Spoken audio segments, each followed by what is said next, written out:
Good evening. Welcome to today's Council on Foreign Relations meeting with Jose Angel Gurria, Secretary General of the OECD. Before joining the OECD in 2006, Secretary General Gurria had a distinguished career in the public sector, holding various ministerial posts in his home country of Mexico. During his tenure, he has presided over the expansion of the OECD, and throughout the global economic crisis and its aftermath, he has called attention to the growing inequality gap in the OECD countries. Tonight, we'll hear from him about the importance of tackling inequality in the United States and the OECD's recommended policy approaches for promoting more inclusive growth. It is my pleasure to welcome Secretary General Gurria to the podium.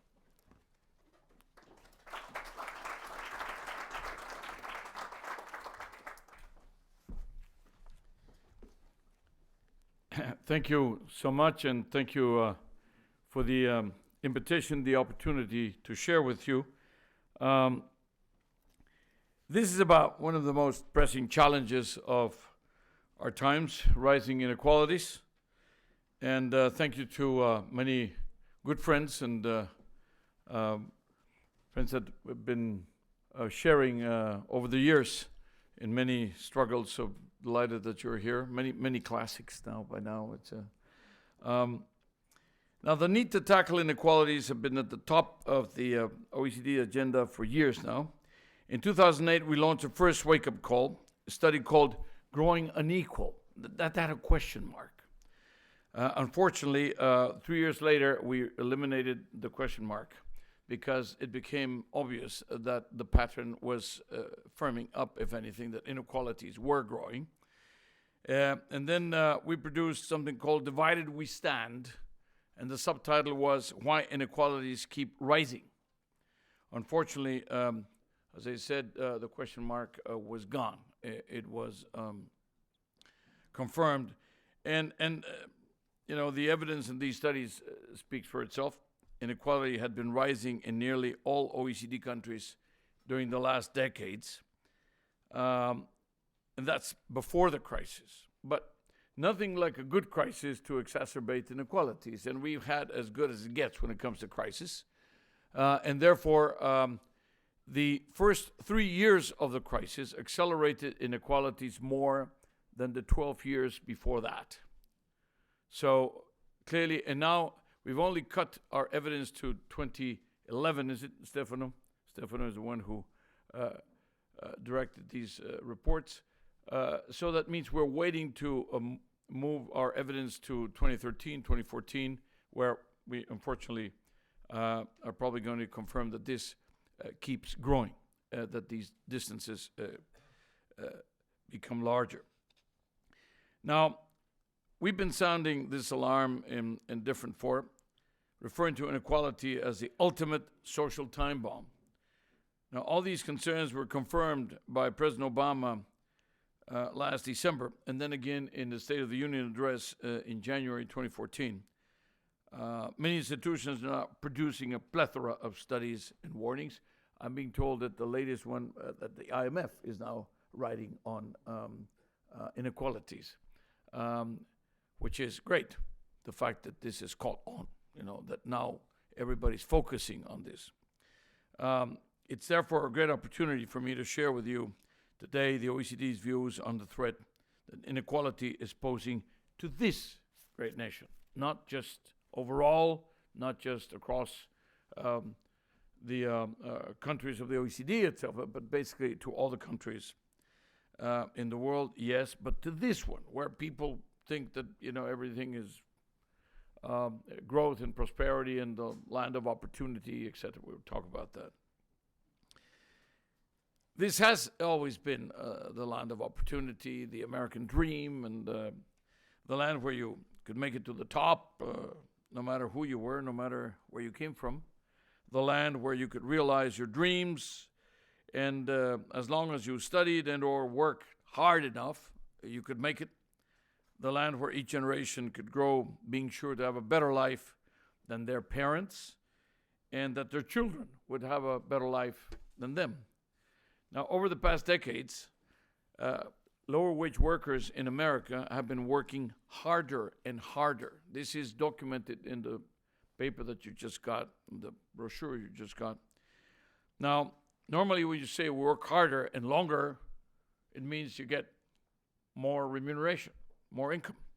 This has not resulted in upward social mobility in the United States. And while average working hours increased by 20%, incomes actually fell. At the same time, the richest 1% of the Americans now earn 20% of the pre-tax national income. To put it differently, the U.S. average income grew at 1% per year from the mid-70s to the late 2000s. Okay, this is 35 years or something like that. But strip out the income growth that went to the top 1%. What is left is that from the 70s to the 2000s, the income grew by about 0.6%, very modestly. And you will see then, this is maybe quite shocking, but that if you compare this to, let's say, the French rate of growth, that France grew more on that particular score than the United States. Take away that 1% to the top, then for the 99% of the rest, the per capita income and the wealth of the French grew faster than that of the Americans, something which is quite counterintuitive. Now, inequality is a many-headed problem. When hard-working people cannot make ends meet, when the fruits of economic growth reach the pockets and tables of only a lucky few, when children start their lives in poverty but never grow out of it, inequality becomes a structural problem, which means it's not simply a result of other phenomena, but basically a problem in and of itself. It locks in privilege, traps people in a vicious circle of exclusion and lack of opportunity, from which it becomes very difficult to escape. And inequality of opportunity undermines growth.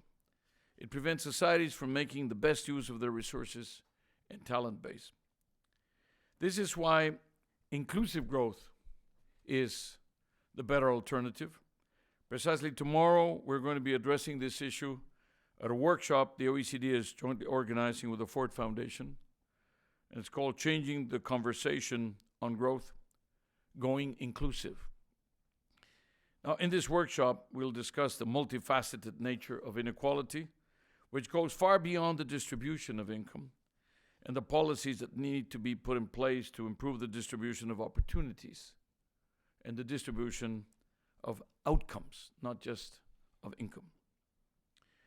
Now, let's be clear, equality of outcomes depends on the equality of opportunity, and this requires policy action. It doesn't happen spontaneously. America needs to become the land of equal opportunity again, not just the land of opportunity, but of equal opportunity. You need it for the sake and success of America itself, but also the rest of the world needs it for the sake and success of the global economy. And, of course, for this global economy, the economic health of the United States is quite essential. The U.S. government is already taking decisive action on some of these areas. A number of inclusive initiatives like the Affordable Care Act, which has become so controversial, higher minimum wage, again, very controversial, a multi-stakeholder campaign to bring down child obesity, College Opportunity Summit to improve equal access to higher education, and other actions along those lines. Today we want to join this effort. In fact, I'm here to share with you the outlines of an action plan to tackle inequalities in America, a policy package that builds on the strengths of the American economy, on the hard work of the American people, and the many successful American policy experiences, plus the best international practices, which we bring to the table. So it's not about telling the Americans what to do in the United States. They know this pretty well. the question is also, what does the rest of the world do about these things? And how do we bring the best practices on these issues? Because the rest of the world is sharing these problems of growing inequality.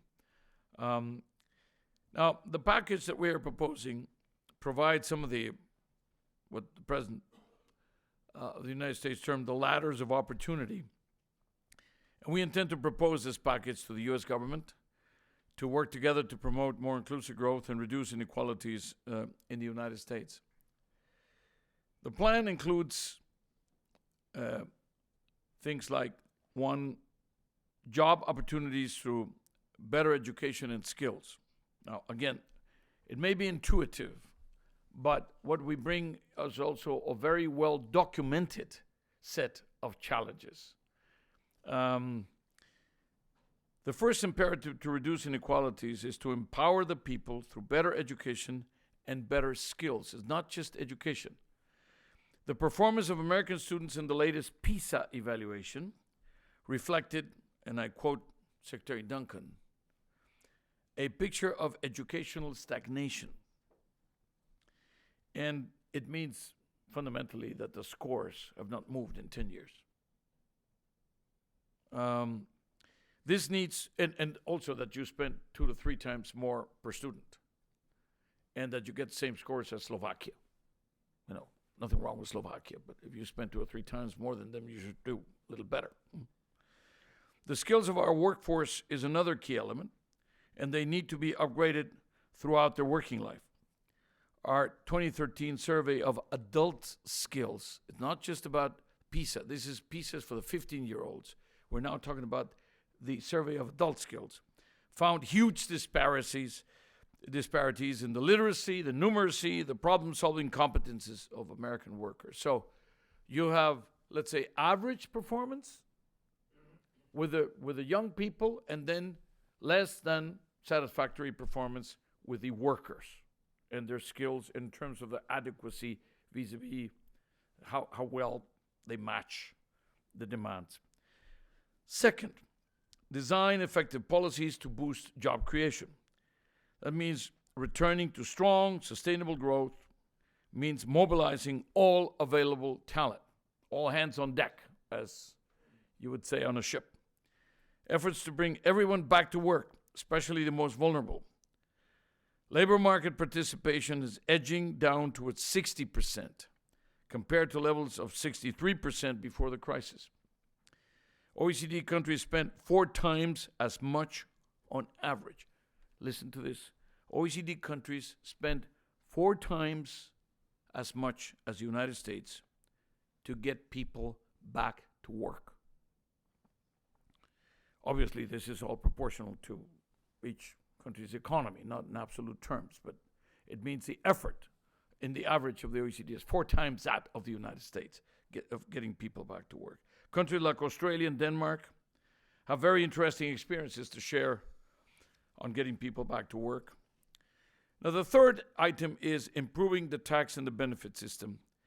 These are key tools to reduce inequality in advanced economies. Unfortunately, their effectiveness has eroded over time.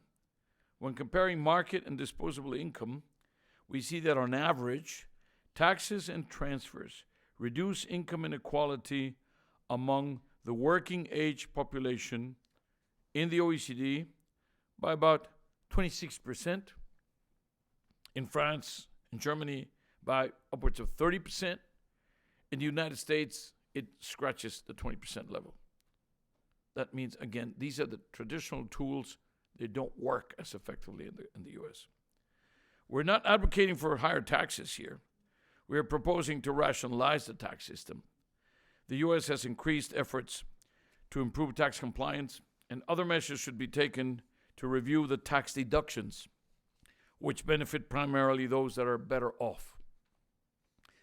4, provide more efficient and accessible public services. U.S. spending on public social services is at the OECD average, about 13% of GDP. So, but since spending on cash benefits is much lower in the U.S. than across the OECD, it's particularly important for Americans to have equal access to good health, family care, and other social services. No. Public policies should focus on equipping people with the tools they need to fight exclusion. And this is, in the European context, for example, people don't make that much money, but they get, health, education, some public transportation, etc. Those issues are solved for them. We're talking about public services to level the playing field.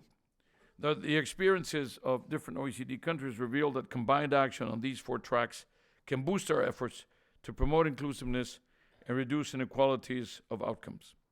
Of course, these are just a few brushstrokes of a much broader and more complex program.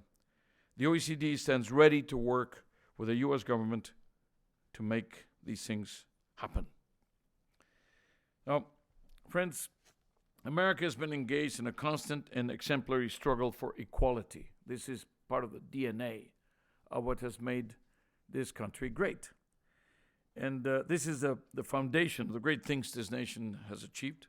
The belief, the certainty that in this country, the dreams of any citizen can be realized, and that everyone, for the simple reason of living in this land, as I said before, if they work and study hard enough, will have a fair chance to flourish and to thrive.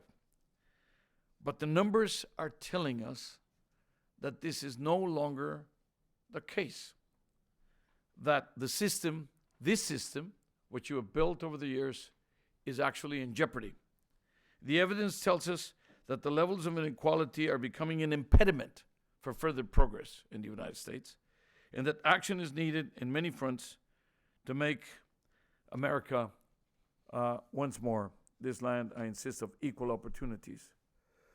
Inequality, friends, is a multidimensional challenge. It goes beyond income. It affects the well-being of people, and therefore it needs a multidisciplinary policy response. This is what we're talking about when we're looking at this inclusive growth initiative, and this is what we are addressing when we analyze the question of inequality. The crisis left us with very heavy legacies: slow growth, high unemployment, growing inequalities, and all of the above producing a growing, in some cases, deterioration, and in some cases, outright destruction of trust of the things we built over the last 50 to 100 years. And therefore, it is something we have to fight. It is something we have to address. And it's something we're trying to do at the OECD. It was not so sexy. It was not so attractive. It was not so obvious when we started working on that. I think now we got it right a few years ago when we started harping on this. Now it has become mainstream. We're happy that that is happening. And we're happy to share this with you. Actually, this is the first time ever we roll this out. Nobody has seen this before you've seen it here. So thank you very much.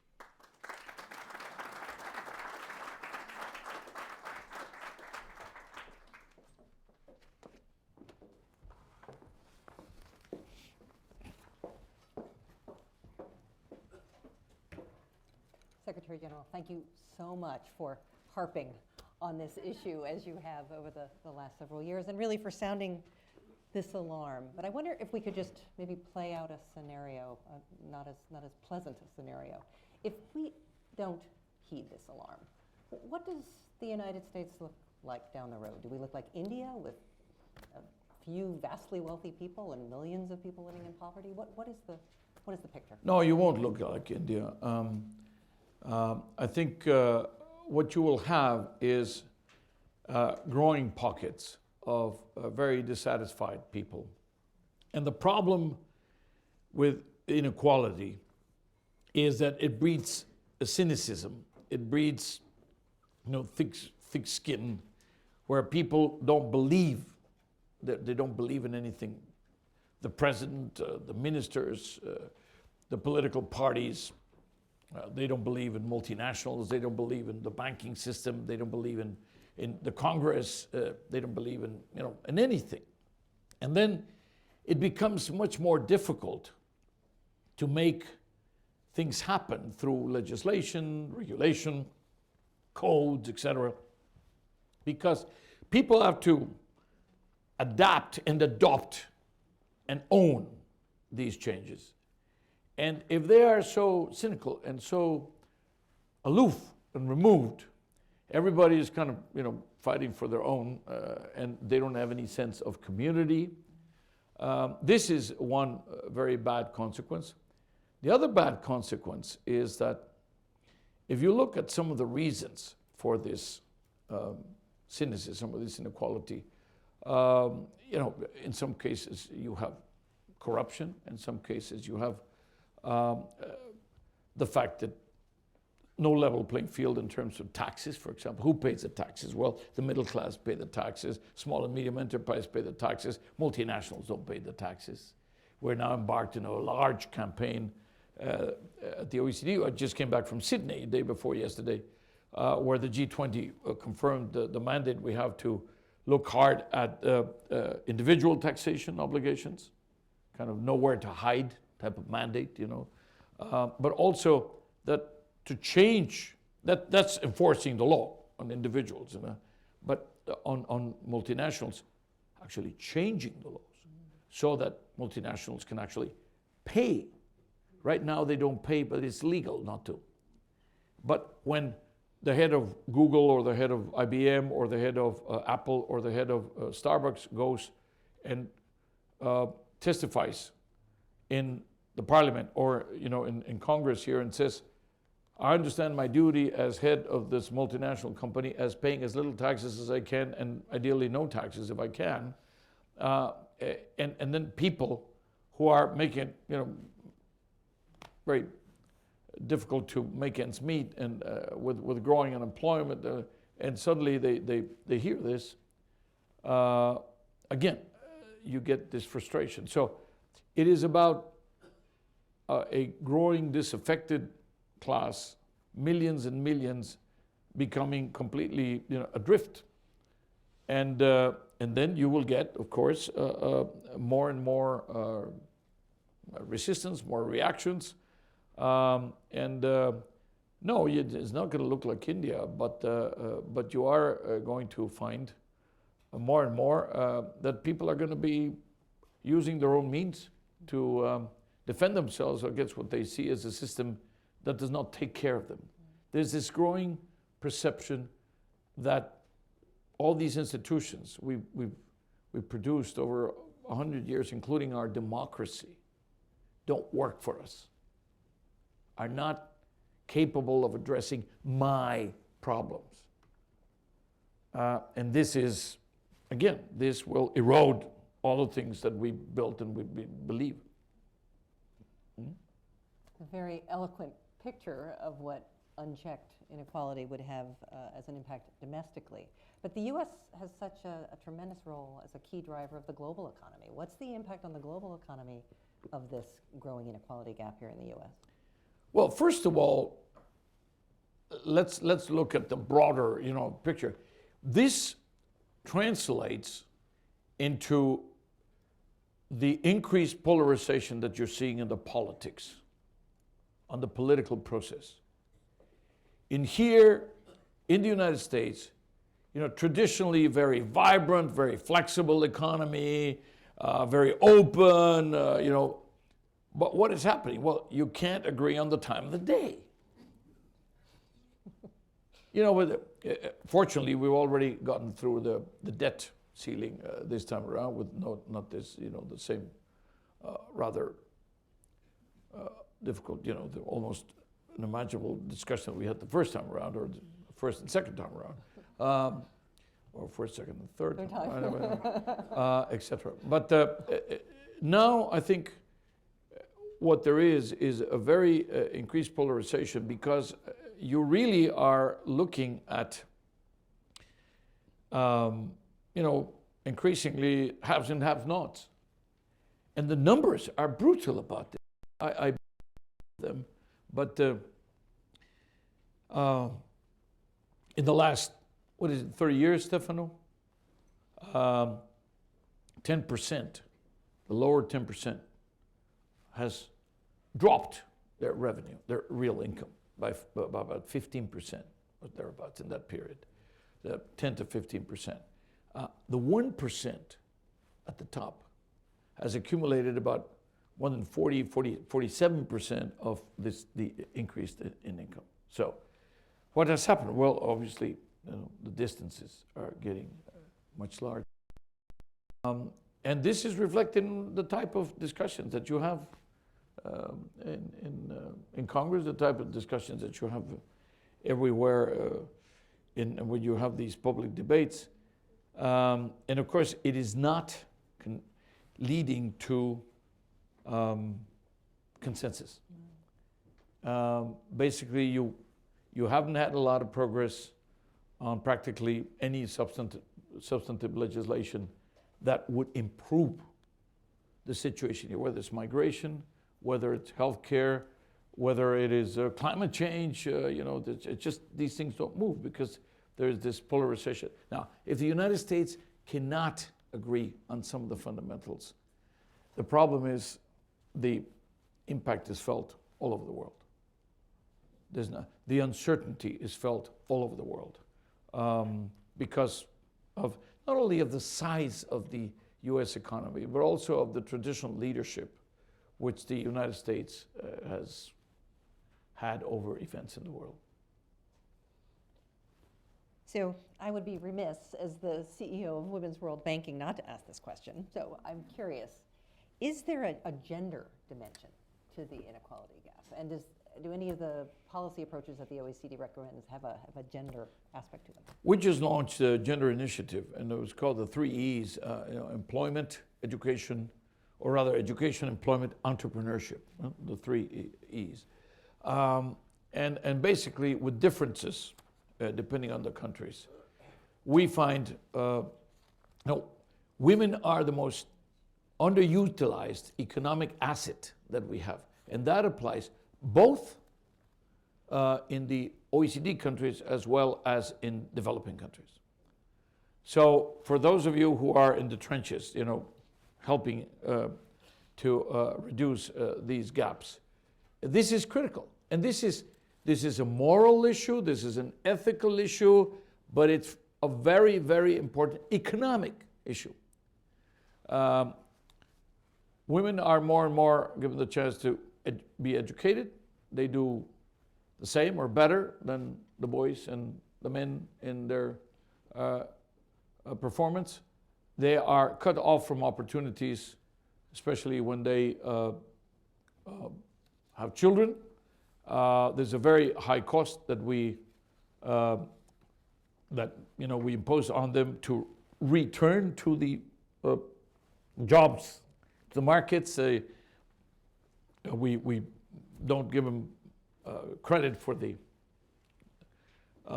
time that they spent having their children and raising their children. And last but not least, the pay gap.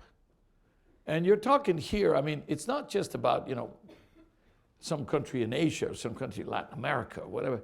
You're talking here about, vibrant economies like Japan or like Korea, or, unfortunately, increasingly in countries, mainstream OECD countries like Europe or even the United States. So, and that breeds inequality. And that breeds inequality of opportunities also, not just a question of inequalities in terms of income, but inequalities of opportunities, which, as I mentioned, the land of opportunity, no, that's not enough. It's not good enough. It has to be the land of equal opportunities so that outputs cannot be the same, outcomes cannot be the same. Some people work harder than others, some people are smarter than others. But everybody has to have the same chance. And that includes every woman. And that is not the case yet. So we have to keep at it. Mm-hmm. We will. I want to get back to something you said in your remarks about the traditional tax policy is not always working here in the United States. But the OECD has noted that the earned income tax credit has worked particularly well. Can you just say a few words about why that's worked so well, and what does it tell us about other policy approaches that we might look at? Well, first of all, right now there's a discussion that is parallel, and I think you should put the two together. That is increasing the minimum wage and then the earned income tax credit. If you increase the minimum wage, then it makes sense to increase the earned income tax credit, because then the benefit will accrue to the worker. If you do not increase the minimum wage, then part of the benefit of the earned income tax credit will accrue to the employer. And the power of the employer vis-a-vis the employee will be much greater. And then, of course, they'll have to share it somehow. Now, I also have to say that 1010, or what is it, the proposed minimum wage, 1010, is among the lowest in the OECD anyway. And second, that it is not necessarily very meaningful in terms of the number of people, but it's a unit. You know, it's a unit that is in sort of 2 minimum wages, 2.5 minimum wages, 3 minimum wages. It becomes like a metric. But it is important because, for practical purposes, the combination of these two things. So you have to have some room to get the earned income tax credit enough. Now, it is one measure, one way of doing it. It is a tested, let's say, tested way of doing it. But the others is that they say throw the whole thing at it, which is, what do you do with activation policies? Here, this is the land of the pink slip. Okay? It was famous for the flexibility in the labor markets, which means you get fired today, you're no longer the job tomorrow, and that's it. Now, unemployment benefits have grown here from 6 months. Now, in some cases, we go to 2 years, or we went to 2 years. Because it was necessary. In Denmark, they've gone from 4 years to 2. So, slowly, too much is not good, too little is not good. There's a certain convergence here. So best practices are coming together, but it took the worst crisis in our lifetimes to become aware of this. Why does the pink slip work here, or why not, for example, say, cutting the hours that you work instead of firing the people, and then using the hours where you're not working to retrain, to reskill, to upskill the workers, so that when the order book starts filling up again, you have a very, in fact, better skilled workforce, and at the same time, you keep the loyalty of the workers to the company invests in their skills, they stay. It's a kind of a win-win proposition. Now, this is not theoretical. This is not a Pollyannish desire. It works in other countries. But here, the culture was the pink slip. And that is, being looked at hard, whether it is really the better way. And as I said, the moderation of the welfare state in some European countries. Why? In order to keep the welfare state. You need to change it, you need to adapt it, you need to adopt it, make it less expensive, because the aging phenomenon is weighing very heavily. So it's not just the taxes. The tax breaks that you get, it's about half, Stefan, about half of the benefits of tax breaks, of what you call tax expenditures, goes to the top 10%, okay? Again, who takes advantage of the tax breaks in the tax code? The better off, okay? Now, and it's enormously costly to the taxpayers of the United States.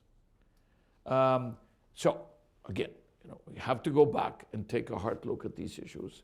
So, but it's not just the tax code, it's the education system, it's the innovation system, it's a competition system, and it is also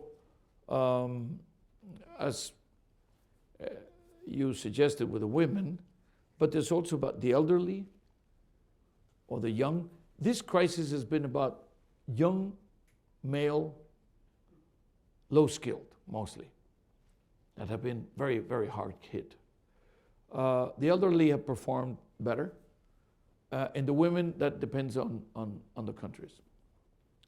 But you need all hands on deck.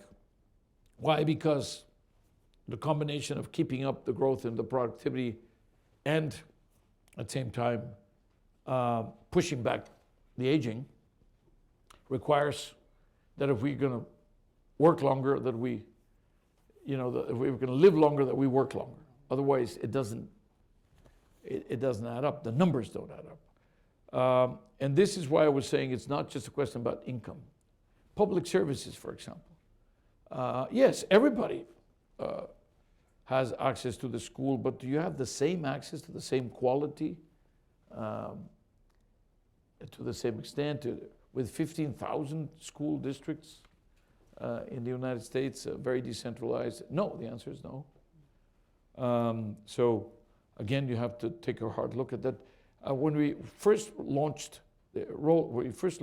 out, I quoted Secretary Duncan about saying that this is stagnation. But before that, the President of the United States, when he saw the first result, said, this is a Sputnik moment. And Secretary Duncan, first time, said it's a massive wake-up call. So again, these are very important issues to fight inequality. So it's a collection of policies rather than simply the tax. Thank you. Let's invite the members to join the conversation. Just a couple of reminders. This is a conversation on the record. And if you could wait for the microphone stand and give us your name and your affiliation. Open the floor. Or violent objections. Here. Elizabeth Bramwell. I'm a retired fund manager. My question is how important private saving is to the overall economy. And with these low interest rates, it's very hard for people to save.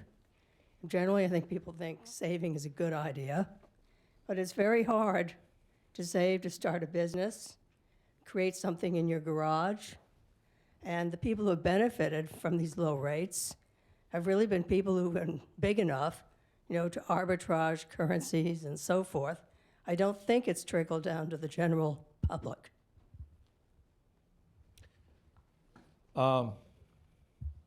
Yes, I would agree. I think the trickle down is not obvious, not clear. I think, however, that the fact that you have low interest rates does have the effect of helping anybody who's trying to look at the decision of either starting up or growing their business or going larger. It helps to have the Fed now signaling ahead a couple of years, saying rates are still going to be low, and the problem is that for a few years now since the crisis, and this is now being overcome in the United States to a greater degree than in other areas of the world, certainly credit was flat in the OECD countries in 2013. In Europe, it was negative. It was slightly positive in the United States and Japan. In Europe, it was negative. Why is it flat or slightly negative or maybe mildly positive? Mostly because small and medium enterprises have not had access. It's becoming more difficult. We're trying to do too many things with the banks at the same time. We're trying to recapitalize them. We're trying to make them more prudent. We're trying to make them more resilient. And at the same time, we're trying to say, but they should lend more, and they should be more active, and they should. So I think this is natural. The banking system was the source of the great crisis. But at the same time, we should make clear what it is that we want from them. In the United States, there is a unique situation where you have these angel investors, these venture capitalists, and you also still have, or used to have at least not so long ago, the corner bank, the bank in the corner where the manager would still be able to lend you, $3,000, $5,000, $10,000, etc. This is something that doesn't exist. You take it for granted because you lived through it. We grew up with it here in the United States, but it doesn't exist in the rest of the world, and it makes the United States really. It made the United States what it is, which is the startup nation. Is not Israel in the last 20 years. It was the United States. The startup nation has always been the United States. And by the way, new companies are the ones that create all the jobs in the last 10 to 20 years. Not big companies, small companies, or whatever company. It's new, not the size, but the new. And it's, you have these venture capitalist funds, and you're a fund manager yourself. That's rather unique here in the United States. And it is being eroded to some extent. And it is also, you discourage people from saving if the returns are very low. On the other hand, it's also a question of culture. Returns will improve. They're already improving. And at the same time, you do need to save for a rainy day. The level of consumption vis-a-vis the level of savings has always been one of the, let's say, structurally weak points of the United States vis-a-vis other countries.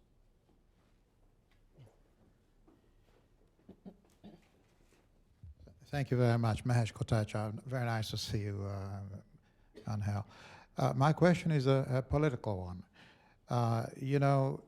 The focus on inequality, it seems to me, is a reaction to the disaster we had through the financial crisis, where many things went wrong and a lot of blame was put on those who had made it and could have done a little bit better than they did.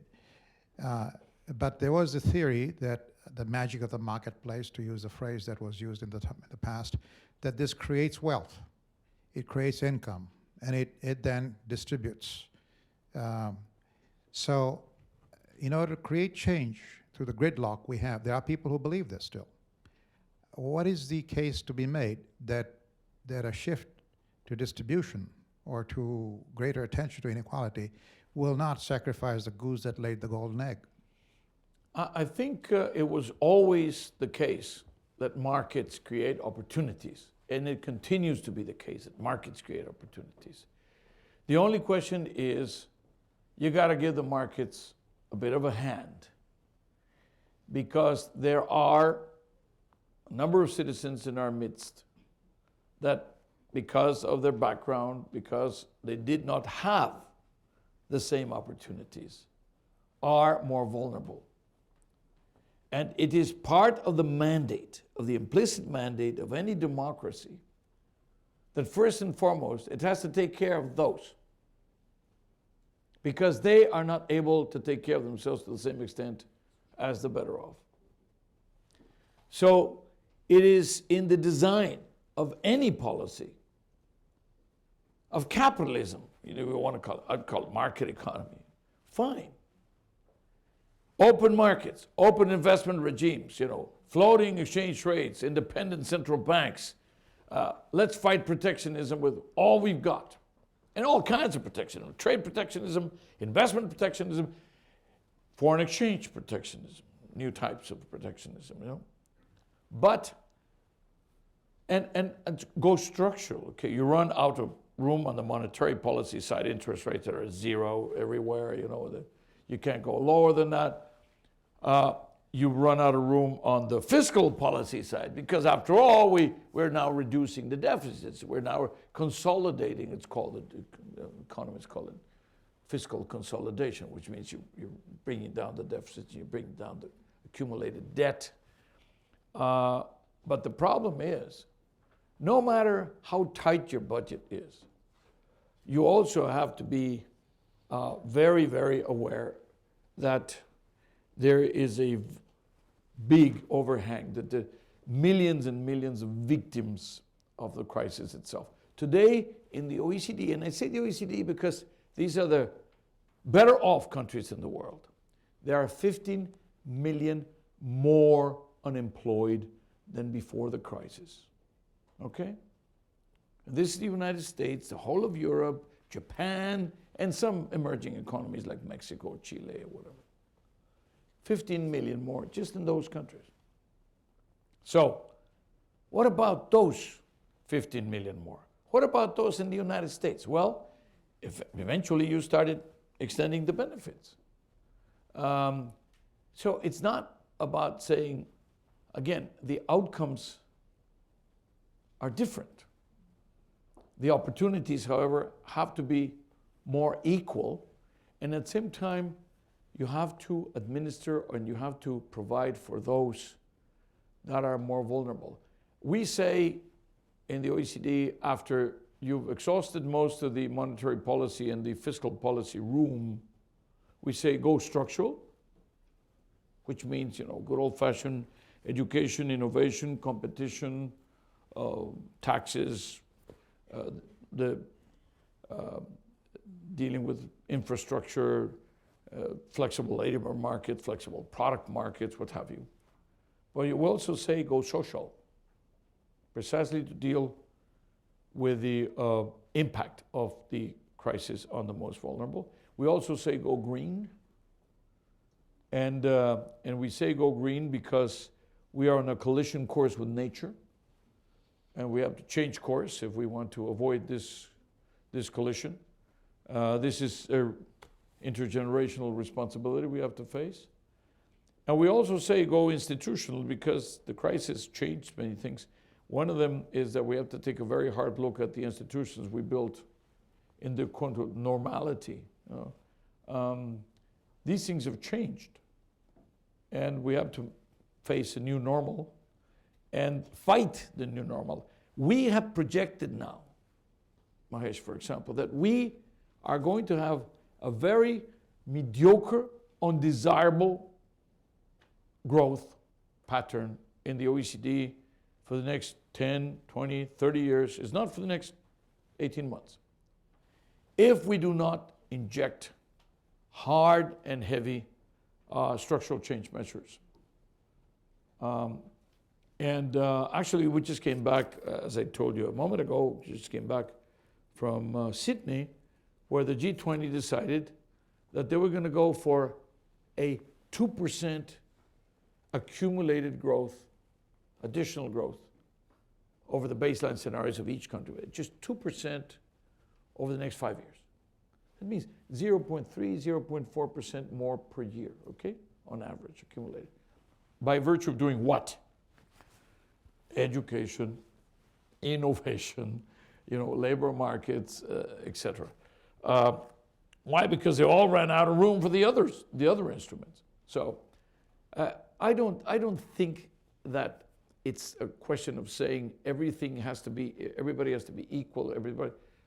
But it is a question that you can't close your eyes to the fact that results have not been very good. But also, the crisis, as I said before, exacerbated the inequality, and it accelerated it to something we had not imagined.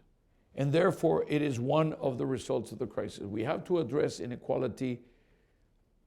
You're saying, well, this is a result of the crisis. Yes, not inequality because it didn't exist, but the awareness of inequality because it got so big. We have to address it now as a specific problem rather than a bystander, or that is going to get solved by the recovery of growth, for example.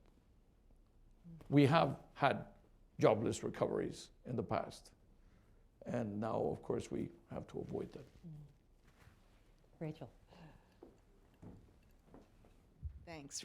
Rachel Robbins, most recently with IFC, which does recognize the importance of inclusive growth and equality of opportunity.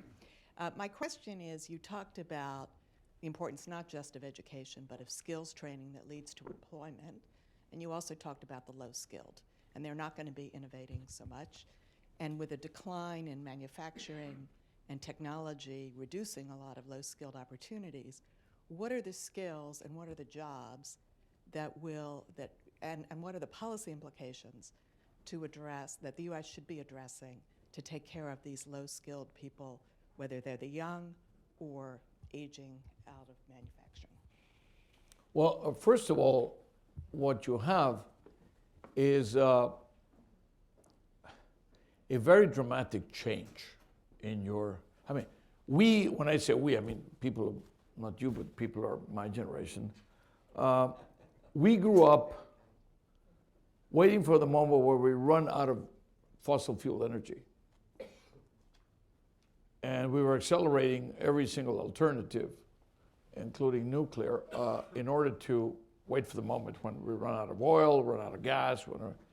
Now we have, I'm talking about the United States in particular, but the world, which is a relative abundance of energy.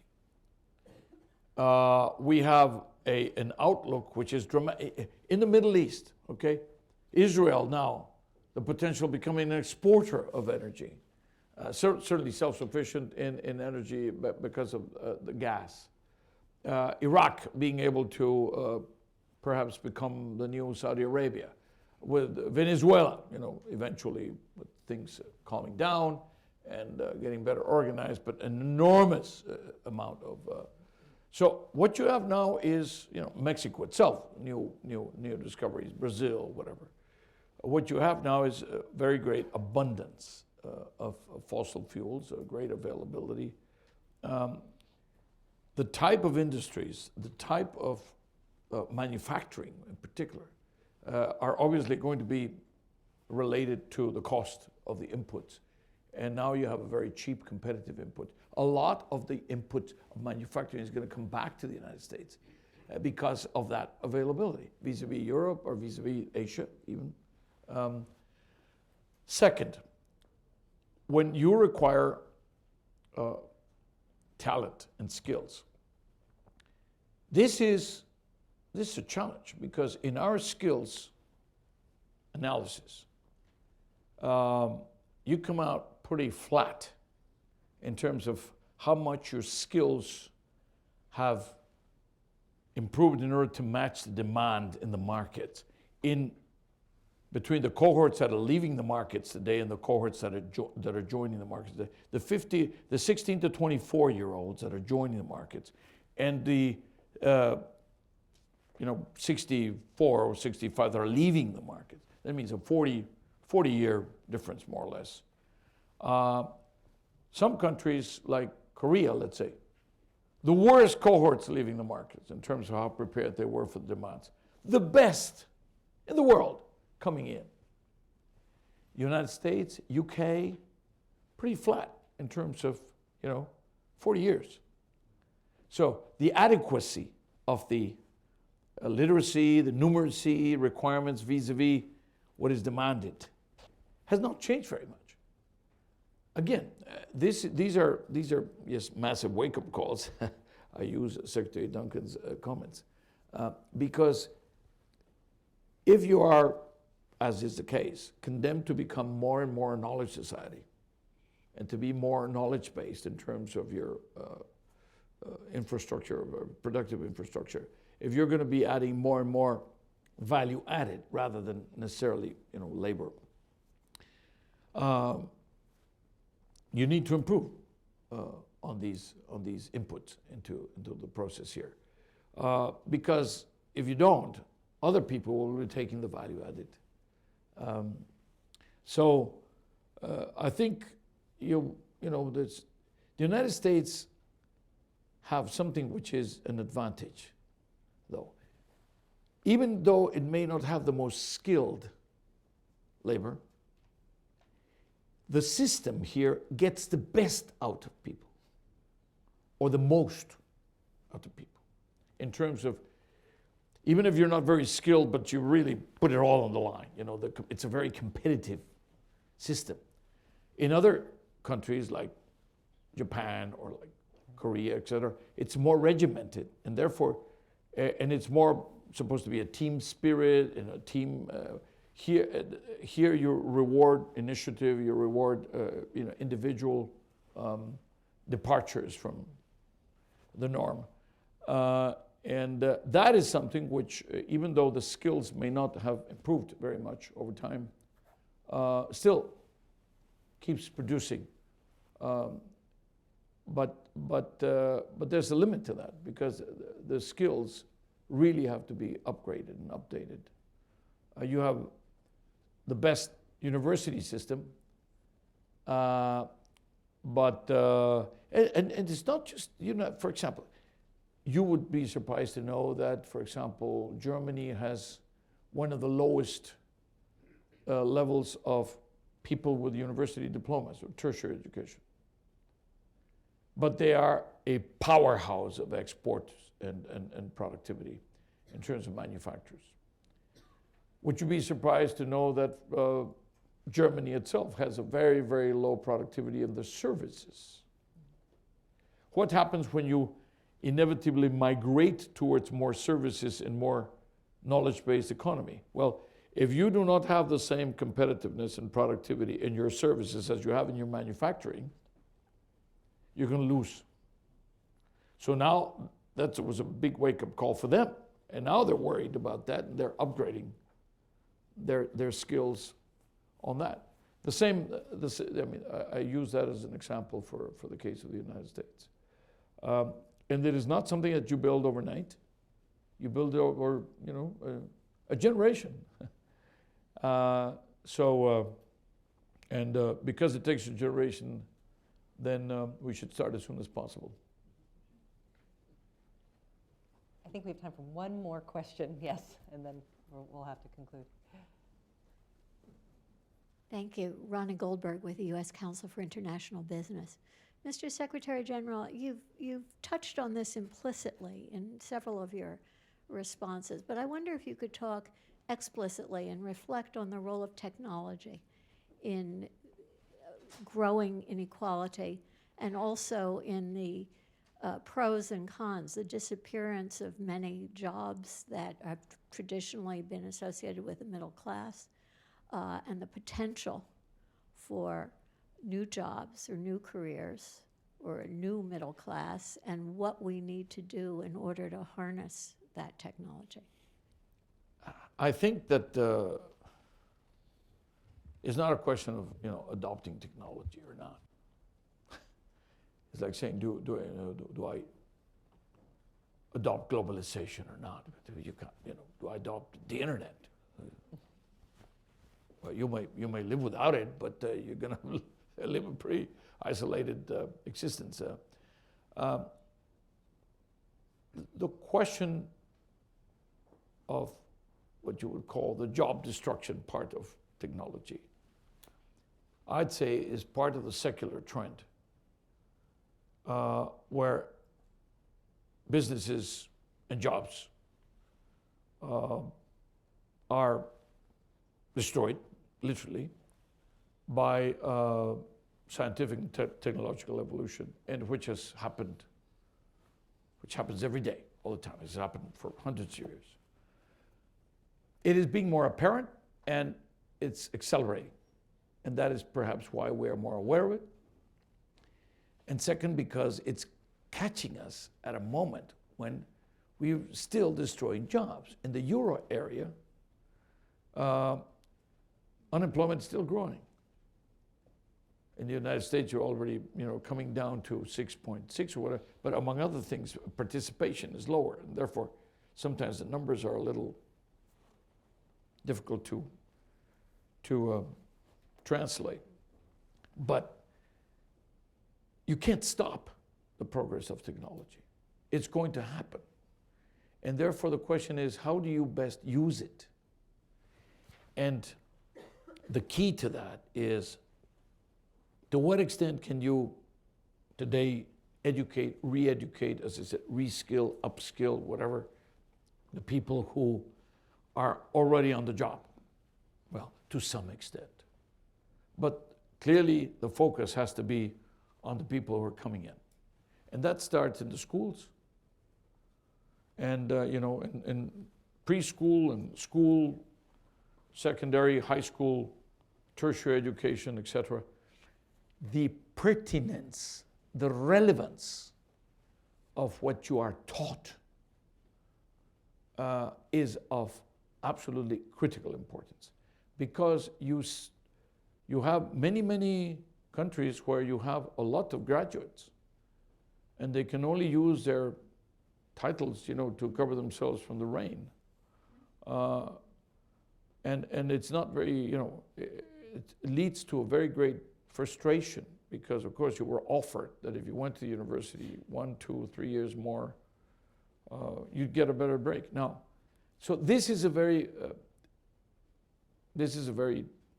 difficult question, because what the secret, or the way to face it, is not by denying it or by resisting it.